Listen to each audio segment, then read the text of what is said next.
But ahead of us now is Marble Arch, the former east front entrance to Buckingham Palace. But Queen Victoria complained her carriage wouldn't fit through it. So it was moved here in 1851, not only to get it out of Victoria's way, but also to make more of a spectacle of the area for the great exhibition in the park. More spectacle in the area these days, coming up on the left and right here, some strange modern art. But this area was once known as Tyburn, and this is where you would have come between the 12th and the 18th centuries to watch a good hanging. Over 200,000 people were hanged here over those years. Just over to the left where the traffic lights are, at the front of the bus, over to the left is where the Tyburn tree stood, a multi-pronged gallows capable of hanging many people at once. Prisoners were brought up here from ahead of us, a mile-and-a-half journey along a road that is now Oxford Street, and the prisoners would make that journey on wagons. They'd be handed drinks along the way. Some got so drunk they fell off the wagon. The guy driving had to stay sober and on the wagon. But now, instead of hanging, down to the left-hand side here as we turn, that's Oxford Street, a mile-and-a-half of high street stalls reasonably priced. Be warned, there's no pub till the other end. As we drive back down Park Lane, the whole area on the left is Mayfair, very expensive area, popular with A-listers, celebrities, sports people and the wealthy. The next street on the left here is Green Street. That's where the Beatles lived together. The only time the Beatles lived together was in a flat down there, and when they lived there they weren't too far from Savile Row, which is the famous street of tailors in Mayfair. But that's where the old Apple recording studios were, and that's where they played the gig on the roof before they broke up. Coming up on the left-hand side very shortly.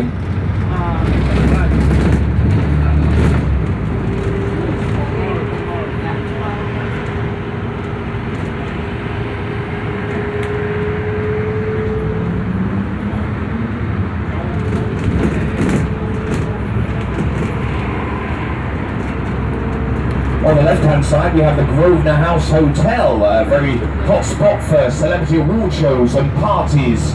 You'll see the Grosvenor name everywhere in London. They're a very wealthy old landowning family. They own most of the expensive areas of London, including Mayfair. That's not the only showbiz hotel along Park Lane though. Coming up on the left we have the Dorchester Hotel, where Liz Taylor and Richard Burton had their own suite. In fact, Liz Taylor had a few honeymoons here. Passing on the left at the Dorchester, Sylvester Stallone got married on the roof in the 1980s, although they say that was a bit of a rocky marriage.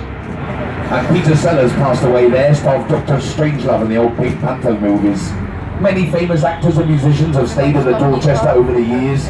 Groucho Marx used to stay there in the early 1930s when it first opened. There's another hotel coming up on the left in a moment that's very tall. In fact, so tall you can look into Buckingham Palace Gardens from the top rooms and see what the Queen's up to. Passing on the left here we have the London Hilton on Park Lane.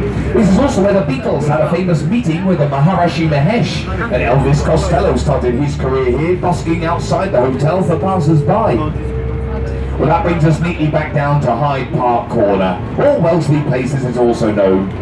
Now, coming up on the right-hand side, there's a little building here which is where the Duke of Wellington lived. It's called Apsley House, but also known as Number 1 London, because it used to be Number 1 London before the 1800s. This was pretty much the outskirts of London, and that building on the right was the first one you saw when you arrived from the west. So we still call it Number 1 London. Although in there these days you'll find the Duke of Wellington Museum. Head inside for art and relics from the Napoleonic Wars, including Wellington's sword from the Battle of Waterloo, and a nude statue of Napoleon Bonaparte.